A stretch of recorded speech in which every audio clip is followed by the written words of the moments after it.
Salut les bienveilleurs, aujourd'hui une vidéo pour vous apprendre à utiliser Obsidian à partir de zéro, c'est-à-dire utiliser cette application extraordinaire depuis l'installation jusqu'au début de son utilisation concrète. Alors je vous préviens, ce n'est pas du blabla, ce n'est pas des enseignements superficiels destinés à faire des vues, c'est une vidéo qui a pour but de vous rendre directement opérationnel et commencer vos premières notes avec efficacité. Alors on est parti.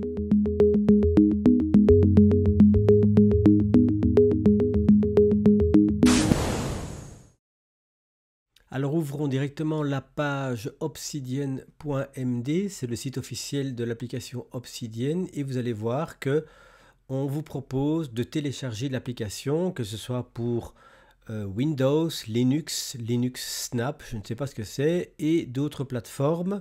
Ici, je suis sur Mac, donc je peux télécharger l'application à partir de ce site. Autoriser, ça télécharge.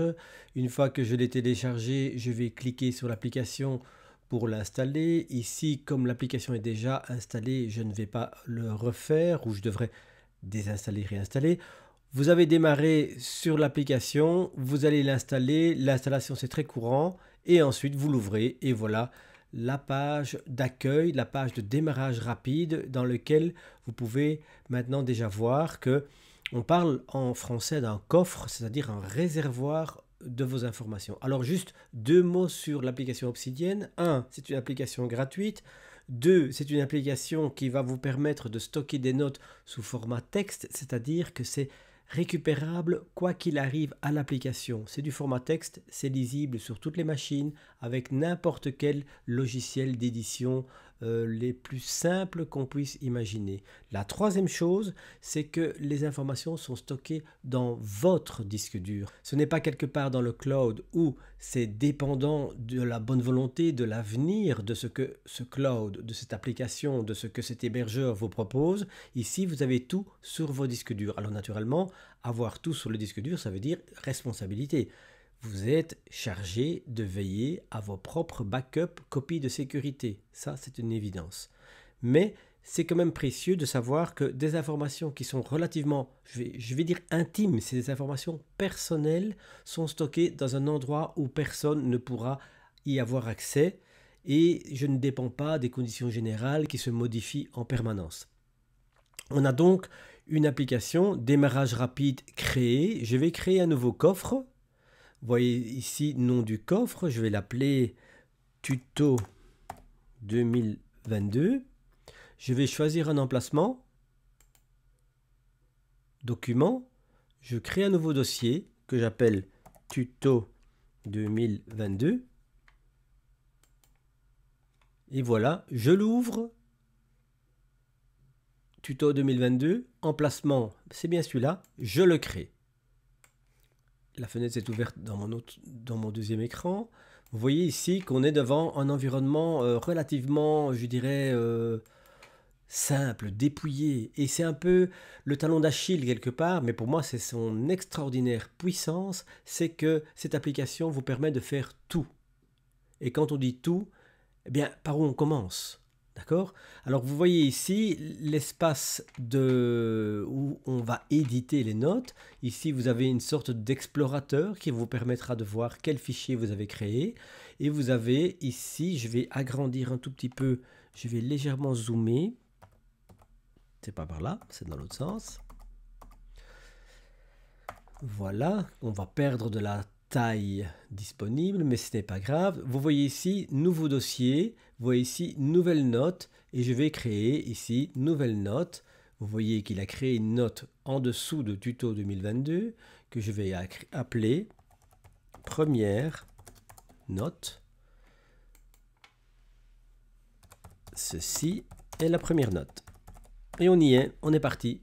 Vous êtes parti avec Obsidian, félicitations, c'est le début, c'est la première note et vous allez voir, il y en aura des milliers d'autres pour construire ce que moi j'appelle un réseau de savoir.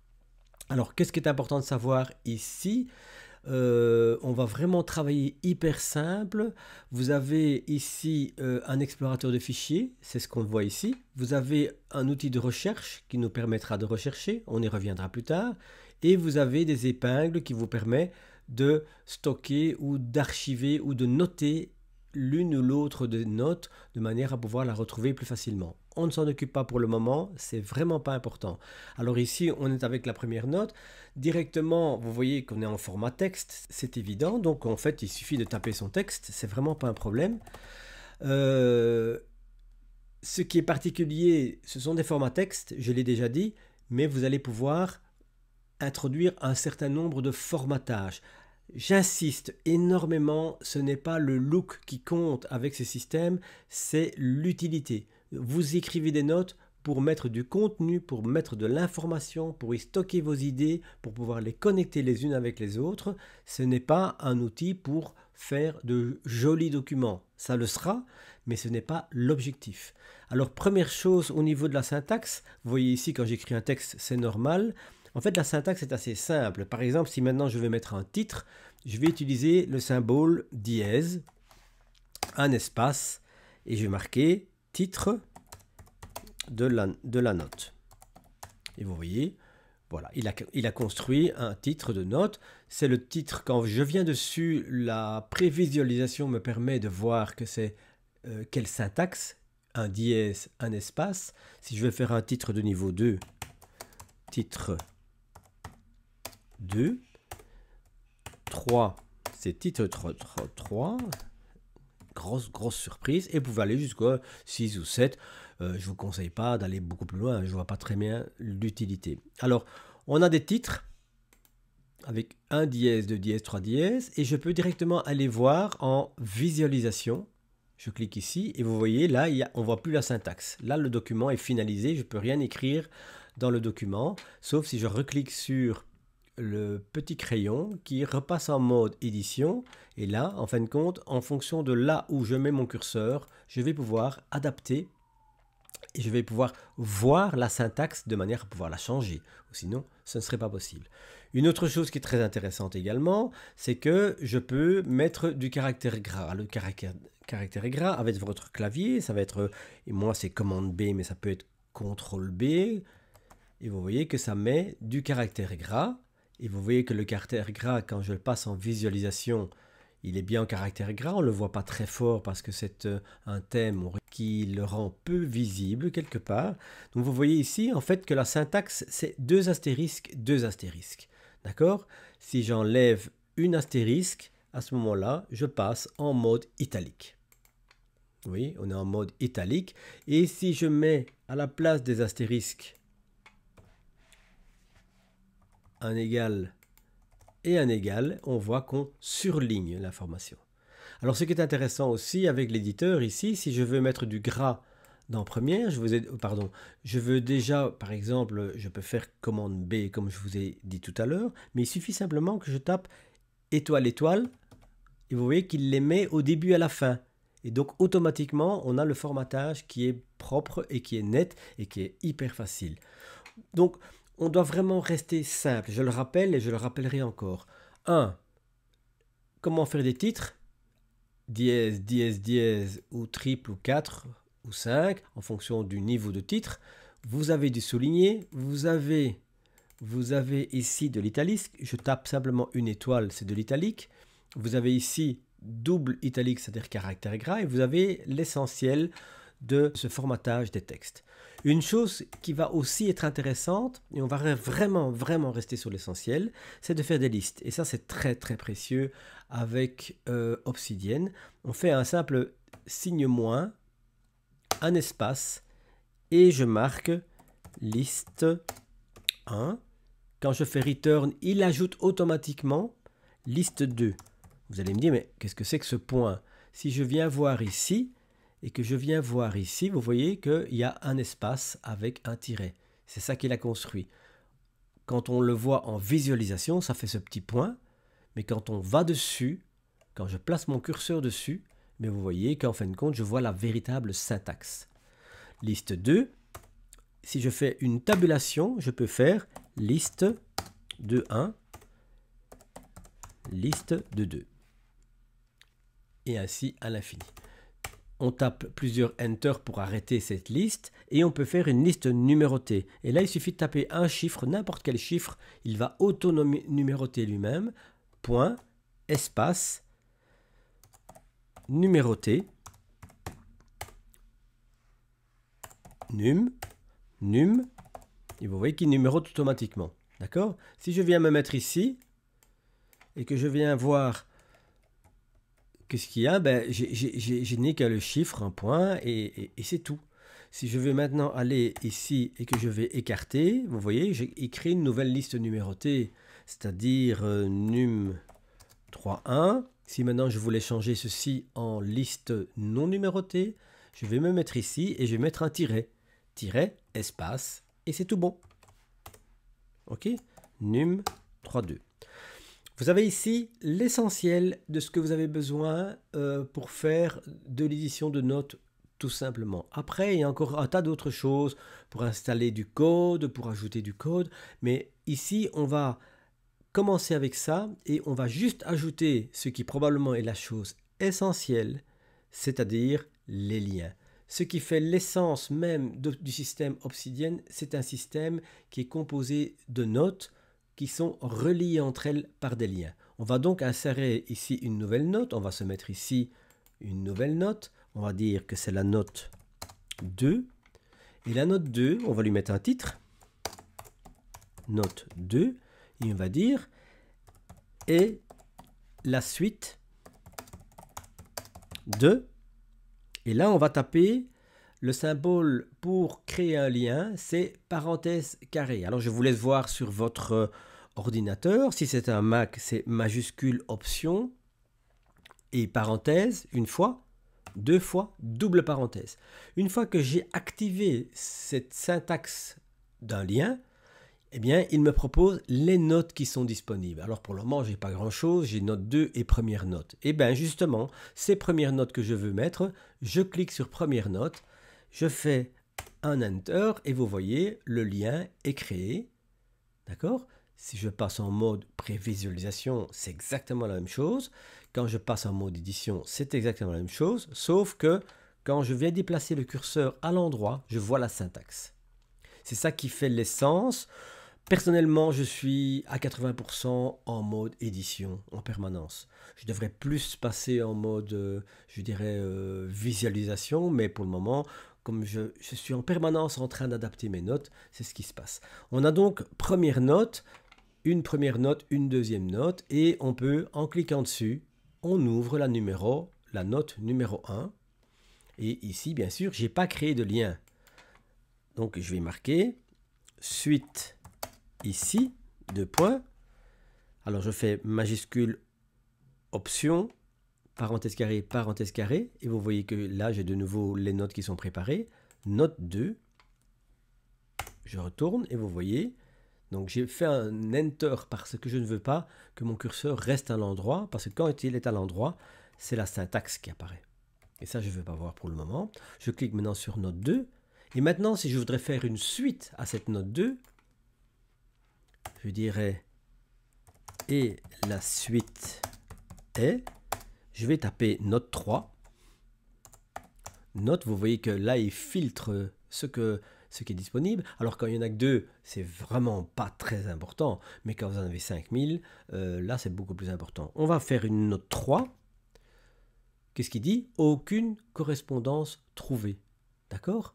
Si j'ai maintenant aucune correspondance trouvée, ça veut dire que, vous voyez ici, c'est un peu plus fade au niveau de la couleur. Ça veut dire que la note n'existe pas encore.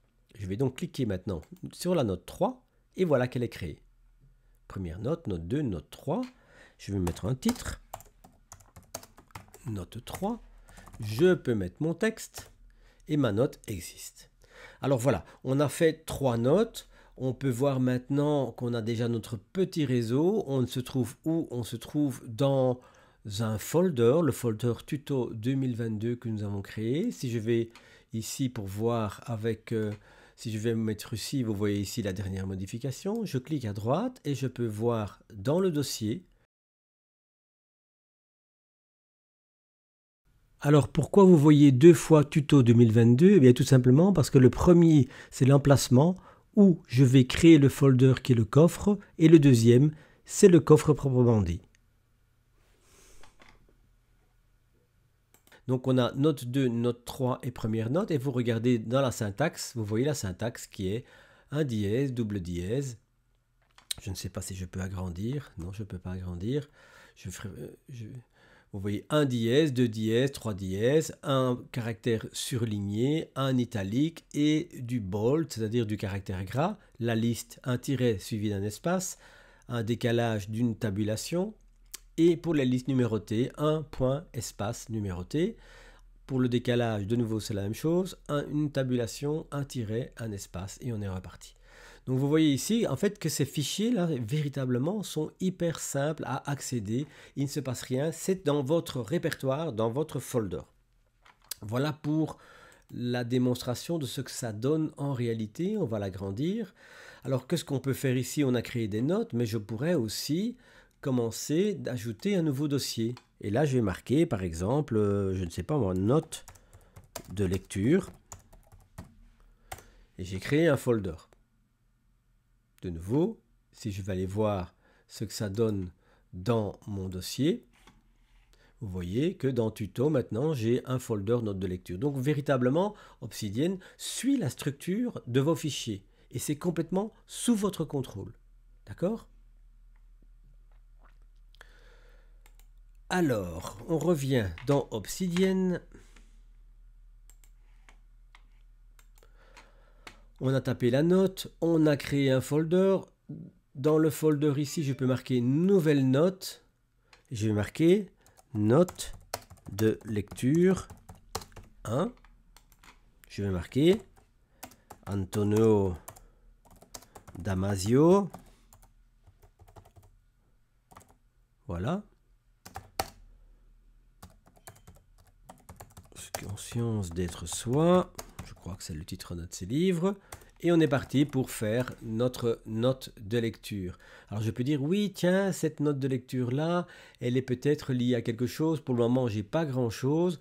Je vais simplement maintenant créer une autre note ici. Vous voyez, nouveau dossier, nouvelle note. Vous voyez que quand je ne sélectionne pas le folder, il la crée ici. Et je vais donc maintenant ici ajouter une note en disant mes informations.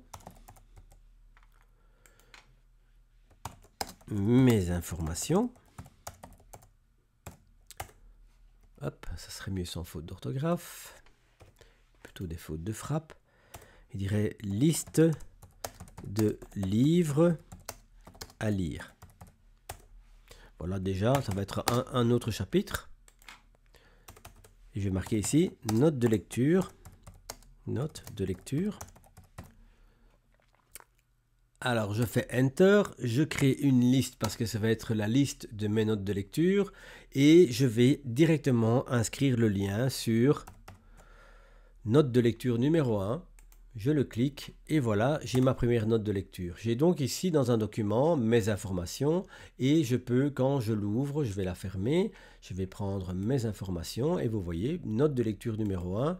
Et voilà, Antonio Damasio, conscience d'être soi. Alors bien sûr, dans cette feuille ici, et c'est là tout l'apprentissage que vous allez faire avec Obsidian, note de lecture numéro 1, ben, ça ne parle pas des masses, d'accord? Alors ce que je peux faire, c'est différentes choses. La première chose que je peux faire, c'est venir dessus et ajouter un synonyme. Pour faire ça, c'est-à-dire que le lien reste le lien, c'est le lien vers la note de lecture numéro 1, mais je vais ajouter ce que je veux voir affiché dans cette propre note-là. Et pour faire ça, je dois faire le caractère, je dirais la pipe, comme on dit en anglais, c'est le caractère de barre verticale. Sur le Mac, c'est majuscule option L, vous voyez, une ligne verticale, et là je peux écrire Antonio Damasio. Qu'est-ce qui se passe? Une fois que j'ai quitté, que je ne vois plus la syntaxe d'écriture, je vois qu'en fin de compte, le lien est toujours le même, c'est note de lecture 1, mais il affiche tout ce qui est à droite de la barre verticale, c'est-à-dire Antonio Damasio. Quand je clique, je vais bien ouvrir note de lecture. Si je veux revenir en arrière, soit je vais ici à gauche et je clique sur mes informations, ou je fais Option, Command, à mon avis c'est CTRL, Alt, quelque chose comme ça sur Windows, flèche vers la gauche et je vais à la note et je vais à la note précédente, vers la droite, je vais à la note suivante. Alors, je me dis, waouh, c'est beaucoup de travail quand même. Donc ici, on va faire une alternative à ceci, c'est-à-dire qu'on va toujours mettre un lien avec la même note de lecture. Oui, comme ceci, c'est pas joli. On va cliquer dedans et on va changer le titre et on va plutôt utiliser le titre complet parce que celui-là est beaucoup plus explicite que note de lecture numéro 1. Imaginez quand vous avez 200 livres, ce que ça donne. Et je vais taper dans le nom de la note, le nom du fichier de la note, Antonio Damasio, conscience d'être soi. Peut-être que je vais utiliser une petite convention où je vais dire c'est NL-, ça veut dire note de lecture. Ok, voilà. Et qu'est-ce que vous voyez? En fait, j'ai renommé la note, mais vous savez, on l'a vu, on a créé deux liens avec cette note, et donc il va falloir mettre à jour les liens, parce que si ça ne se passait pas, qu'est-ce qui se passe? Eh bien, les deux liens vont mener sur rien du tout, puisque les notes, qui sont des fichiers, ont changé de nom. Donc il nous demande si nous sommes d'accord de mettre à jour les liens internes qui renvoient à ce fichier. Ça met deux liens dans un fichier, c'est bien le fichier avec mes informations. Alors je peux dire toujours mettre à jour, cette fois uniquement, ou ne pas mettre à jour. Je vous conseille de toujours mettre à jour de manière à ce que chaque fois que vous allez renommer une note, tous les liens vont être adaptés automatiquement. Et je peux vous dire que c'est précieux parce qu'il n'y a rien de pire que des liens qui ne mènent sur rien alors que la note existe. Toujours mettre à jour. Et qu'est-ce qu'on voit? Ici, on est toujours bien. Mes informations. Là, on ne voit pas grand-chose, si ce n'est qu'ici, c'est le lien pur. Vous voyez le nom qui apparaît, qui est le nom de la note. Ici, quand je vois, on ne voit rien de changer, mais le lien a bien été adapté. On a donc ici un phénomène qui permet de construire les choses d'une manière assez efficace. Et donc avec ça, vous avez construit un début de réseau avec 1, 2, 3, 4 ou 5 notes.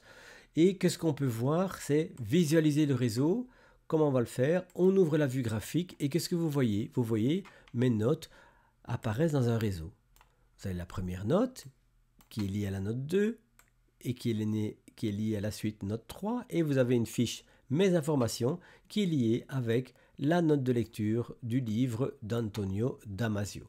Ça c'est déjà super intéressant. On peut faire des tas de choses au niveau, je dirais, affichage, on peut faire des tailles de nœuds plus grandes, on peut avoir un seuil de fondu, c'est-à-dire que quand vous allez arriver, vous avez vu que ça change de couleur. Bon, c'est pas très intéressant. Vous pouvez augmenter l'épaisseur des liens, vous pouvez aussi changer la force, c'est-à-dire en fait pour le moment, vous voyez que les nœuds vont s'attirer les uns aux autres et se repousser. C'est-à-dire que quand j'arrive, bouf, ils se repoussent les uns les autres. C'est le réseau, on ne se prend pas trop la tête sur le look de nouveau. Ce qui est important, c'est de voir où ça se passe et qu'est-ce qui se passe. On va fermer cette fenêtre et on va regarder ce qui se passe ici à droite. On n'a pas encore regardé. Après, on va voir tous les symboles qui sont là. Je clique ici sur la droite et vous voyez que j'ai ici une nouvelle table, enfin une nouvelle tabulation qui va me donner en fin de compte les liens rétroliens, c'est donc les liens qui vont retrouver en arrière et les liens qui vont sortir. Donc ici, j'ai aucune fiche ouverte. Je reprends mes informations. Qu'est-ce que vous voyez? Celle-ci a des liens. Donc dans les liens qui mènent vers cette note, eh bien, il n'y en a pas. C'est simple. D'accord? Soit liés, soit non liés. On verra ça plus tard. Mais si je regarde ici, vous voyez que les liens qui partent de cette note sont bien présents. Enfin, il n'y en a qu'une pour le moment. C'est le livre, ma note de lecture, Antonio Damasio. Vous voyez ici qu'il n'y a pas de mention liée. Alors, qu'est-ce que ça peut donner? Si je vais marquer mes informations, on va voir tout de suite.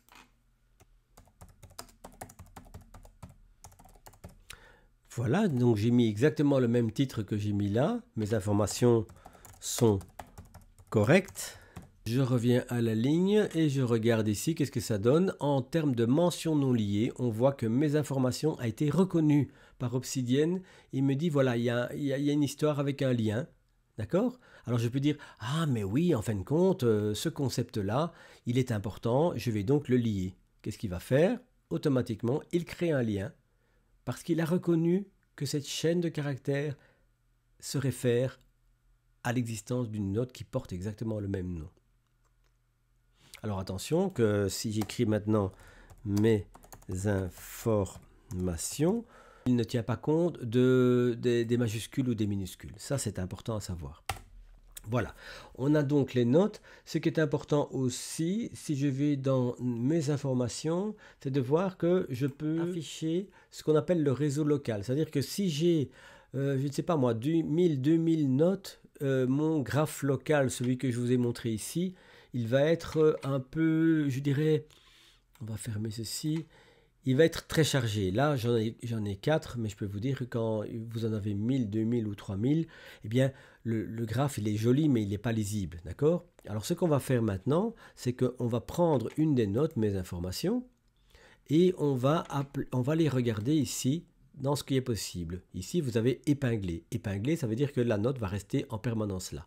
Vous pouvez l'associer au volet, on va vous le montrer tout à l'heure, on peut fermer, on peut basculer entre éditions, etc. Mais on peut voir, surtout, c'est ça que je vais vous montrer maintenant, on peut ouvrir les rétroliens et on peut ouvrir la vue graphique autour du fichier courant. Et ça, c'est vachement intéressant. Vous voyez que toutes les autres notes n'apparaissent pas, n'apparaissent que les notes qui sont liées ou qui ont un lien vers une autre note. Mes informations a bien 2 liens et note 3 se réfère à mes informations. Ça, c'est ce qui vous permettra d'avoir un graphe local. Ça, c'est vachement précieux, qui vous permettra de travailler. Donc, je dirais, en petit résumé temporaire, on ne se prend pas trop la tête. Vous allez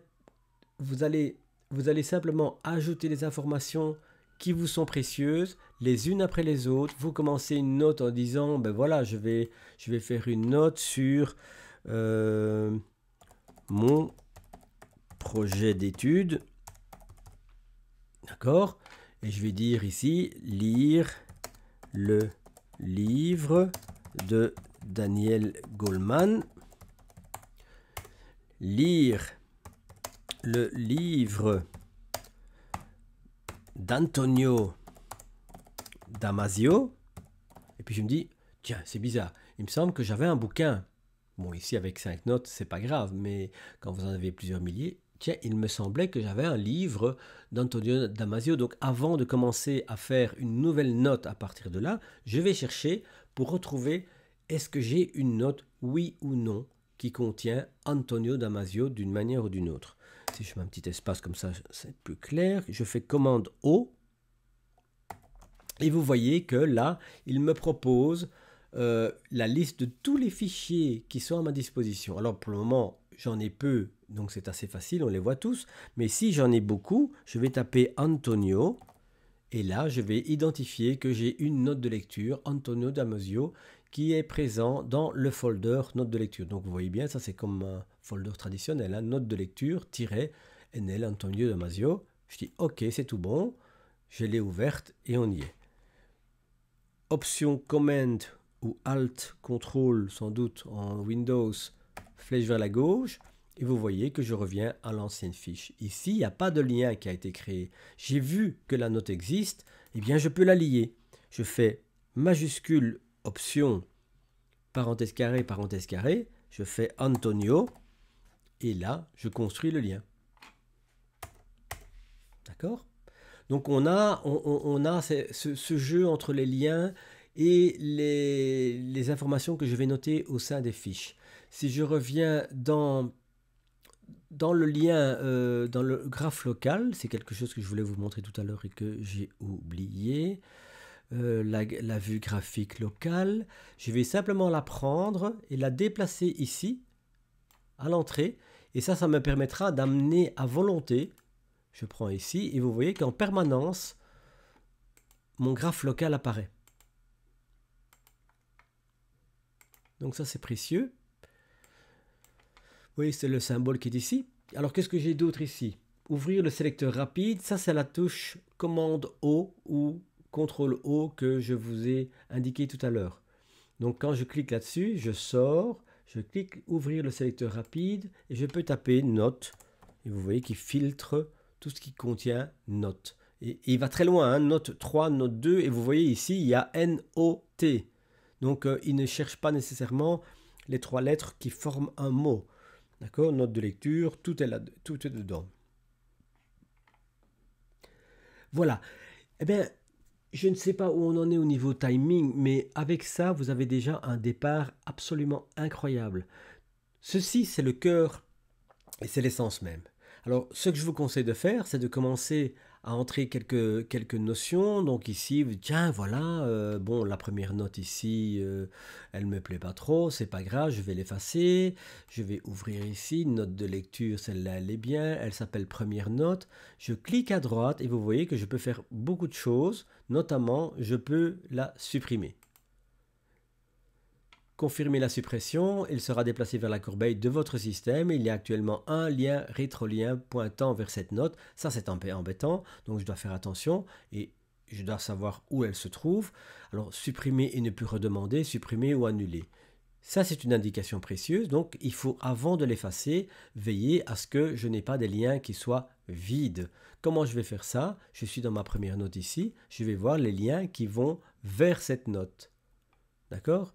Qu'est-ce que je vois? Je vois que note 2 fait référence à cette première note. C'est la suite de première note. Alors, si je veux changer ça, je vais dans la note ici. Je vais enlever ce lien. Et maintenant, option Command ou CTRL ALT, et vous voyez première note, les occurrences liées. Il n'y a plus de lien, nulle part. Je peux donc maintenant, soit ici, aller chercher supprimer le fichier, soit dans première note, clic à droite, supprimer le fichier. Confirmer la suppression, déplacer dans la corbeille, plus rien n'est écrit en rouge, c'est-à-dire que je n'efface pas une note qui a un lien qui est stocké dans un autre fichier.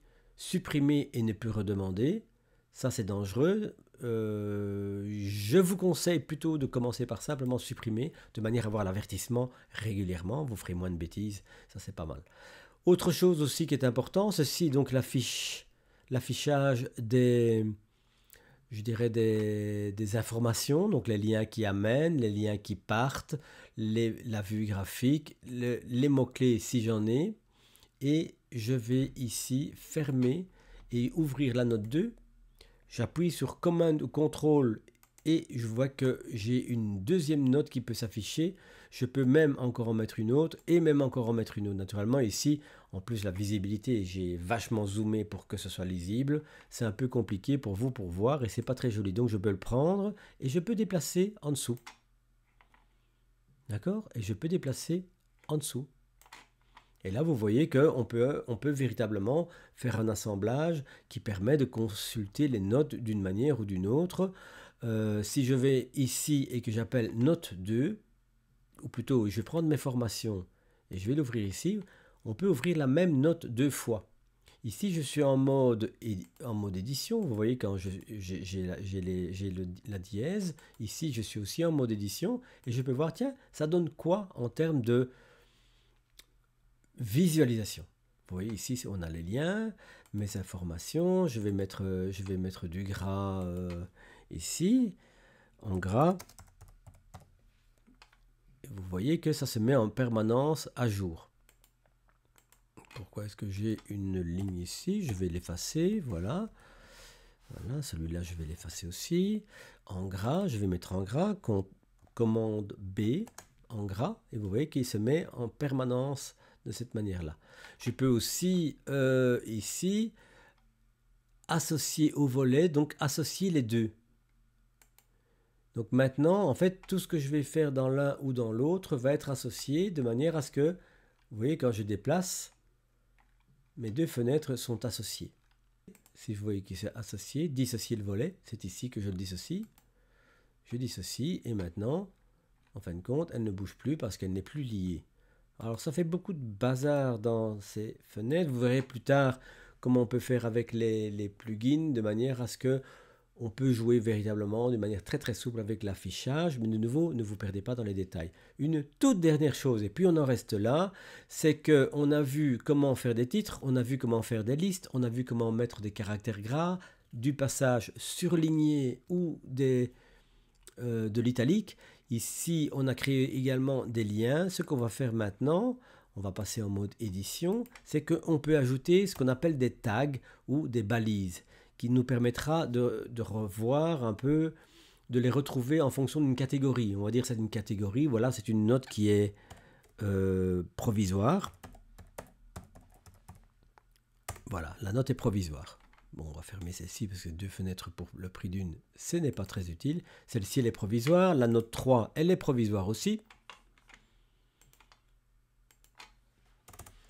Je peux le mettre où je veux. Alors, vous voyez pourquoi il a fait un dièse qui est grand. C'est parce qu'il pense que ça va être un titre. Mais comme je ne mets pas d'espace, vous voyez qu'il revient au format texte normal. Et vous voyez qu'il me propose le label que j'avais déjà utilisé. Tout à l'heure, il ne le proposait pas parce qu'il n'existait pas, tout simplement. Alors, on a maintenant deux tags, 2 fois le même tag provisoire.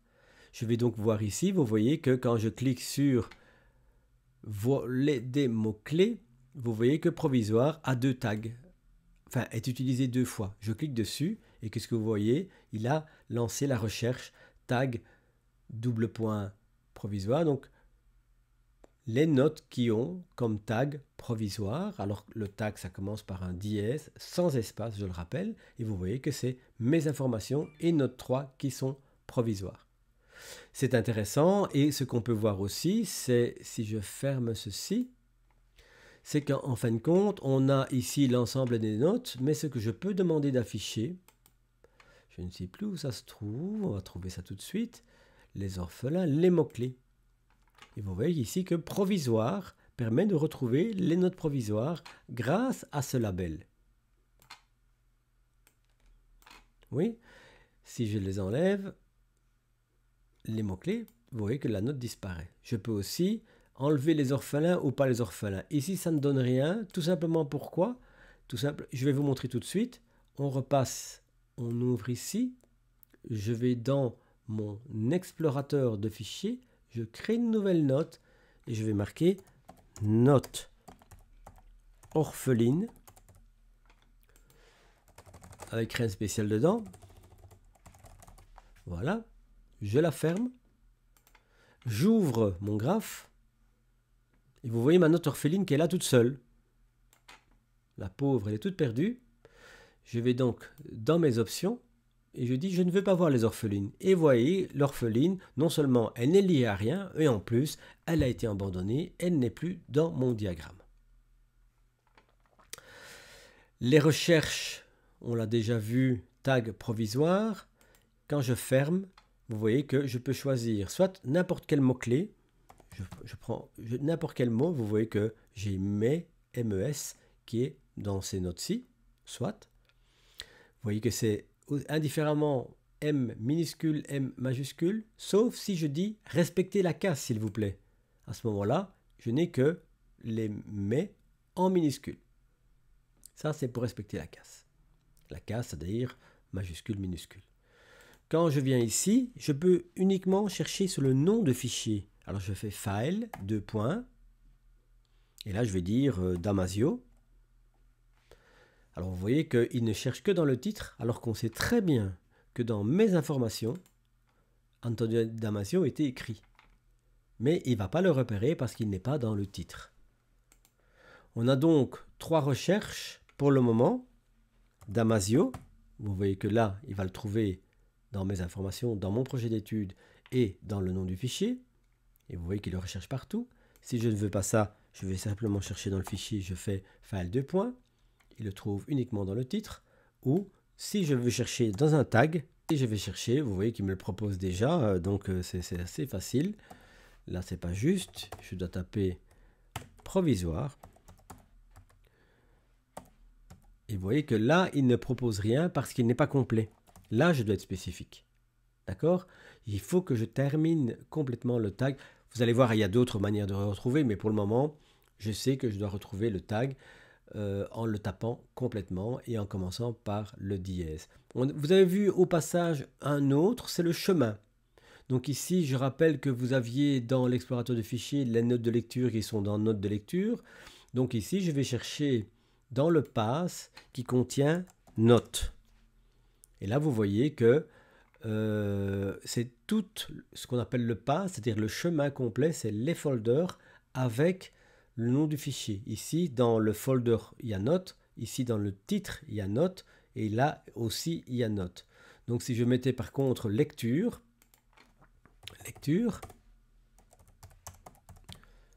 vous allez voir qu'il ne va repérer dans le path, c'est-à-dire uniquement lecture avec note. Voilà, on va pas aller plus loin que ça. Je vous conseille de revisionner éventuellement cette vidéo plusieurs fois. Vous allez voir qu'avec ça, sérieusement, avec ça, vous avez de quoi faire un travail immense. Après, tout ce que vous allez ajouter va à la fois enrichir votre pratique, mais surtout va essayer de vous distraire. Or, ce qui est vraiment essentiel, c'est d'utiliser Obsidian pour ce qu'il est fait, c'est-à-dire pour accumuler, connecter, stocker des données. Mais pas stocker et pas accumuler pour dire d'en mettre beaucoup, mais c'est placer dans le réseau de savoir de manière à ce que ça devienne une connaissance connectée à une autre connaissance. Et comment c'est matérialisé? Eh bien tout simplement par ce graphe qui vous montre l'ensemble des nodes que vous avez et qui vous permet de retrouver l'information. Voilà, on va en rester là. Mettez en commentaire si vous voulez d'autres choses. Je vais probablement encore faire une vidéo d'introduction de cette manière. Mais avec ceci, vous démarrez avec Obsidian. Tout le reste, c'est du superflu. Ça va vous simplifier la vie, ça va véritablement rendre cette application d'une performance incroyable, mais ne vous perdez pas dans les détails, ne vous perdez pas dans la technique, ça c'est l'essentiel. Tapez des notes, les connecter et les retrouver. Allez, à bientôt, ciao!